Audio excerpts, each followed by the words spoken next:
Hello होमो sapiens, कैसे हो? तो आज हमारे पास है कोशिका विभाजन का दूसरा प्रकार, जिसको बोलते हैं अर्धसूत्री विभाजन। क्या बोलते हैं? अर्धसूत्री विभाजन। अर्धसूत्री विभाजन किस प्रकार से होता है? हमारे शरीर में कोशिकाएं जो अर्धसूत्री विभाजन करती है वो किस लिए जरूरी है? अर्धसूत्र का नाम सुना है? गुणसूत्र का आधा हो जाना। किसका? गुणसूत्र का आधा हो जाना, उसको बोलते हैं आपके अर्धसूत्री विभाजन। अब ये क्या करता है? ये आपको जो संरचना दिख रही है ये क्या है? कोशिका है। कोशिका दो भागों में टूट रही है, इसको बोलते हैं कोशिका विभाजन। और कोशिका विभाजन के अंदर दूसरा प्रकार है आपका अर्धसूत्री विभाजन। ठीक है, तो अपन आप सब्सक्राइब करो चैनल को, और अपन क्या कर रहे हैं इसका पूरा अच्छे से डिटेल में 3D डायग्राम के थ्रू समझेंगे। देखो नाम से स्पष्ट है, नाम को समझ लेते हैं पहले। अर्धसूत्री का मतलब गुणसूत्र का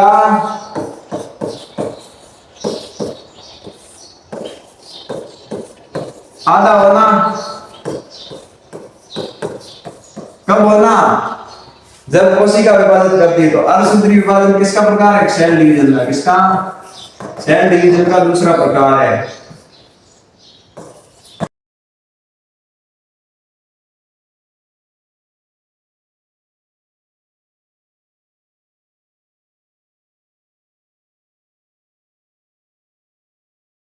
ठीक है, इसके अंदर क्या होता है? गुणसूत्रों का आधा होना, क्रोमोसोम हाफ हो जाते हैं। किस प्रकार से होते हैं देखते हैं।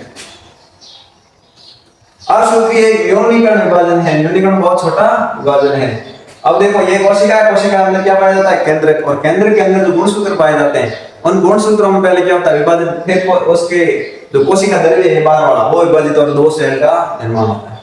तो सबसे पहले ये क्या करती है? केंद्र बहुत सारे जल को क्या करता है? ग्रहण करता है। बहुत सारा वाटर को ग्रहण करके केंद्र क्या होता है? मोटा हो जाता है, तगड़ा। और उसके बाद क्या होता है आपके? अब अर्धसूत्री कितने? दो चरणों के अंदर होता है। पहला होता है अर्धसूत्री फर्स्ट, दूसरा आपका अर्धसूत्री सेकंड। दो चरण होते हैं इसके। पहला चरण अपन पढ़ते हैं। पहला चरण क्या है? फर्स्ट आ जाएगा पूर्व अवस्था फर्स्ट। इसमें पहले आता पूर्व तनुपट अवस्था। सबसे पहले ये जो आपका देख रहे हैं संरचना ऐसी, ये संरचना किसकी? गुणसूत्र की। किसकी? गुणसूत्र की। ये गुणसूत्र क्या होता है? पतले और अकुंडली और लंबे धागे दिख रहे हैं, पतले भी दिख रहे हैं। और कैसे होते हैं? कुंडली। इस प्रकार से कुंडलित होते हैं, लपेटे हुए। तो पूर्व तनु अवस्था में गुणसूत्र कैसे होते हैं? इस प्रकार से पतले, अकुंडली और धागेनुमा। अब तनुपट अवस्था में क्या होती है? वही गुणसूत्र इस प्रकार की संरचना बना लेते हैं। ये दो ऊपर इस प्रकार से और दो इस प्रकार से। आप अगर यहाँ देखा जाए तो ये इस प्रकार की संरचना दिख रही है। ठीक है, यहाँ से जुड़े हुए और इस प्रकार की संरचना। तो वो क्या होती है? आपकी तनुपट अवस्था कहलाती है, पूर्व अवस्था की फर्स्ट अवस्था। अब उसके बाद क्या होता है? पूर्व अवस्था में इस प्रकार से ये जो दिख रहे हैं गुणसूत्र, ये क्या है? तनुपट एक दूसरे के पास आ जाते हैं। अब देखो उसके बाद ये क्या बनाते हैं? युग्म बनाते हैं। युग्म मतलब जोड़ा। दो एक जोड़ा बनाते हैं। दो गुणसूत्र अपने पास में जैसे जोड़ा होता है शादी का, वैसे ही आप क्या करते हैं? युगली संजात का एक जोड़ा होता है जिसको बोलते हैं युगली। दो गुणसूत्र क्या होता है? पास पास में एक जोड़े के रूप में प्रेजेंट होते हैं। अब देखो गुणसूत्र का एक जोड़ा प्रत्येक जनक के एक समान लक्षणों के जीन वहन करता है।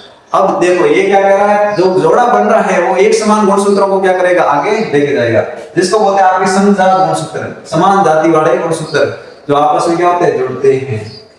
अब आता दूसरा तनुपट के बाद युग्मपट। युग्मपट क्या होता है? गुणसूत्र एक साथ युग्मन शुरू कर देते हैं। युग्मन का मतलब जोड़ना शुरू कर देते हैं। युग्मन की इस प्रक्रिया को सूत्र युग्मन करते हैं। गुणसूत्र आपस में क्या करते हैं? जोड़ना शुरू कर देते हैं। इसको बोलते हैं सूत्र युग्मन। और सूत्र युग्मन पूर्ण हो जाता है। इस प्रकार से नजदीक आ जाते हैं। जब सूत्र युग्मन पूर्ण हो जाता है तो आपके क्या होता है? जैसे ही सूत्र युग्मन पूर्ण होता है, युग्मी और समजात गुणसूत्र पास में आते हैं। फिर ये क्या करते हैं? अर्ध गुणसूत्र का निर्माण। अर्ध गुणसूत्र क्या होता है? ये मोटे हो जाते हैं। और इनकी संख्या कितनी है? 4 अर्ध गुणसूत्र है। एक ये अर्ध गुणसूत्र, दूसरा ये, तीसरा ये और चौथा ये। जब ये गुणसूत्र क्या करते हैं? गुणसूत्र बिंदु का निर्माण करके मोटे हो जाते हैं, अर्ध गुणसूत्र कहलाते हैं। जो किसके रूप में? सतुष के रूप में। सतुष का मतलब संख्या कितने हैं? 4। विनिमय। अब क्या होना है इनमें? विनिमय। विनिमय गुणसूत्रों का आदान प्रदान कैसे होगा? अब ये समजात गुणसूत्र यहाँ से जुड़ेंगे और व्यात्याशिका का निर्माण करेंगे। किसका? व्यात्याशिका का। और विनिमय दो समजातीय गुणसूत्रों के बीच अनुवांशिक पदार्थों का आदान प्रदान, जेनेटिक मटेरियल, अनुवांशिक पदार्थों को क्या करेंगे? ट्रांसफर करेंगे। तो इसको बोलते हैं आपके विनिमय। ये जुड़े हुए हैं, इस प्रकार से क्या कर रहे हैं? गुणसूत्र अनुवांशिक पदार्थों का विनिमय कर रहे हैं। ये इस जो आप ये जुड़े हुए इस भाग को आप क्या कहेंगे? व्यात्याशिका। क्या बोलेंगे? व्यात्याशिका। अब देखो द्विपद व्यादेशिक को छोड़कर संजातीय गुणसूत्र युग्मों को एक दूसरे से अलग करके चिन्हित किया गया। व्यादेशिक के अलावा इन गुणसूत्रों को क्या किया गया, अलग चिन्हित किया गया है। 1 2 3 और 4 इस प्रकार से इसको बोलते हैं द्विपद। डाइकाइनेसिस, अब डाइकाइनेसिस के अंदर क्या होता है, व्यादेशिक के अंतःअवस्था में चिन्हित, ये आपके डाइकाइनेसिस क्या हो रहा है, डाइकाइनेसिस की प्रक्रिया। और इसके बाद क्या होता है आपके ये सूक्ष्म नलिकाएं तारकाएं से निकलती है और क्या करती है, गुणसूत्रों को व्यवस्थित करती है। अब आ जाती है पूर्व मध्य अवस्था। मध्य अवस्था के अंदर हमेशा याद रखना केंद्र की जो झिल्ली है, केंद्र की आवरण वो क्या होता है, टूटता है।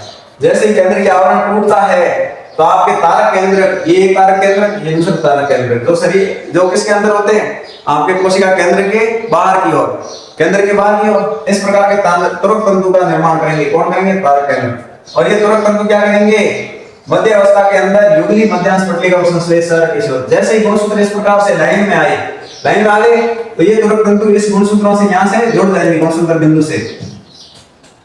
और किस प्रकार से, ये जो जुड़े इस प्रकार से सूक्ष्म नलिका काइनेट और गुणसूत्र बिंदु प्रोटीन संरचना से जुड़ी। अब ये जो संरचना थी इसके अंदर क्या हुआ, त्वरक तंतु जुड़ गए। जुड़ने के बाद क्या होता है, पश्य अवस्था आती है। पश्य अवस्था का मतलब संजातीय गुणसूत्र द्वारा पृथक। अब ये जो जुड़ी हुई है ये इसको खींचेगी गुणसूत्र को, और खींचेगी तो क्या होगा, आपके अंतःअवस्था के अंदर झिल्ली में केंद्र का पुनः प्रकट हो जाता है। वो खींचेगी तो अंतःअवस्था हो गया, उसमें क्या होगा, केंद्र वो जो गुणसूत्र था वो ऐसे जुड़ा हुआ था, वो अलग होके एक केंद्र इससे एक इस ध्रुव पे चला जाए, एक इस ध्रुव पे। फिर आपके इस वाली साइड का क्या करेगा, एक आवरण का निर्माण कर लेगा, और भी क्या करेगा, एक आवरण का निर्माण कर लेगा।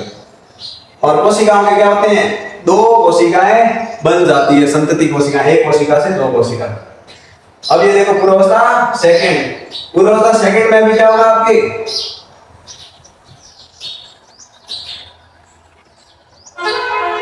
जो अपन ने समझ लिए थे मध्यावस्था, अंत्यावस्था और अंत्यावस्था सेकंड, इस प्रकार से होता है। अब इसको रिवाइज कर लेते हैं। अर्धसूत्री विभाजन से पहले शरण में पूर्वावस्था कहा जाता है। मैंने कहा था सबसे पहले शुरू होता पूर्वावस्था से। पूर्वावस्था के शरण सबसे पहला होता तनुपट अवस्था, गुणसूत्र संघनित होने लगते। संघनित का मतलब इकट्ठे होने लगते हैं। ये देखो संघनित का मतलब हो गया बहुत ज्यादा घने होने लगते हैं और एक निश्चित आकार ग्रहण कर लेते हैं। आकार कैसा ग्रहण करते हैं, इस प्रकार, ठीक है, इस प्रकार के आकार ग्रहण कर लेते हैं। युग्म पर प्रत्येक जनक कोशिका से गुणसूत्र एक दूसरे को आकर्षित होते हैं और एक जोड़ा बनाना मतलब हो गया युग्म। युग्म का मतलब जोड़ा बनाना, जोड़ा बनाते हैं। जोड़ा बनाने के बाद क्या होता है, अब आती द्विपट अवस्था। क्या आती है, द्विपट अवस्था में सूत्री युग्मन के रूप में जाने जाने वाले समरूप गुणसूत्र की जोड़ी पूरी हो जाती है। अब सब जोड़ा बना ले उस अवस्था को क्या कहते हैं, द्विपट, जो पूर्व अवस्था का प्रकार है। द्विपट के बाद क्या होता है, इनमें होता है गुणसूत्र विनिमय। गुणसूत्र आनुवंशिक गुणों का क्या होता है, पुनर्संयोजन, आनुवंशिक गुण ट्रांसफर होते हैं। और विनिमय में व्यवस्थिका, जो मैंने कहा था ये आपका गुणसूत्र है इस प्रकार का, फिर ये और फिर ऐसे जुड़ जाता है। इसको बोलते हैं व्यवस्थाविशिका। द्विपट शरण में व्यवस्थिका दिखाई देती है। द्विपट शरण में क्या दिखाई देती है, व्यवस्थिका। डाइकाइनेसिस पूर्वावस्था का अंतिम चरण, और फिर क्या हो जाता है, डाइकाइनेसिस। अब आ जाती है मध्य अवस्था। मध्य अवस्था में आपके क्या होता है, मध्य अवस्था में गुणसूत्र मध्यांश पर आ जाते हैं और केंद्र की आवरण क्या होता है, टूट जाता है। फिर आती है अंतःअवस्था में गुणसूत्र चारों ओर से केंद्र की झिल्ली बनती है। अंतःअवस्था में ये जो गुणसूत्र था यहाँ पे एक गुणसूत्र तारक केंद्र के पास गया, फिर ये गुणसूत्र था, इसमें केंद्र झिल्ली का निर्माण हो गया और क्या बन गई, दो कोशिकाएं। परिणामस्वरूप कोशिका विभाजन से अब उन्हें दो संतति कोशिकाओं का निर्माण हो जाता है। इसको क्या बोलते हैं, आपका गुणसूत्री विभाजन। अब देखो, अब दूसरा अर्धगुणसूत्री विभाजन टाइप 2। मैंने कहा था अर्धगुणसूत्री विभाजन दो प्रकार से होते हैं। दो अगुणित कोशिका, जो आपके एक कोशिका ये भी आपकी, इसमें बहुत सारे गुणसूत्र थे। अब ये क्या बनी, दो अगुणित कोशिका, फिर इनसे क्या बनेगी, दो अगुणित कोशिका और बनेगी, ठीक है। इसको क्या बोलते हैं, दो अगुणित संतति कोशिका एक बार फिर विभाजित होकर चार अगुणित कोशिका, कितनी, 4n। ये कितनी थी, 2n। ये n से क्या बनेगी, 4n। n से 4n। ये क्या कहता था आपके अर्धसूत्री विभाजन कहलाता।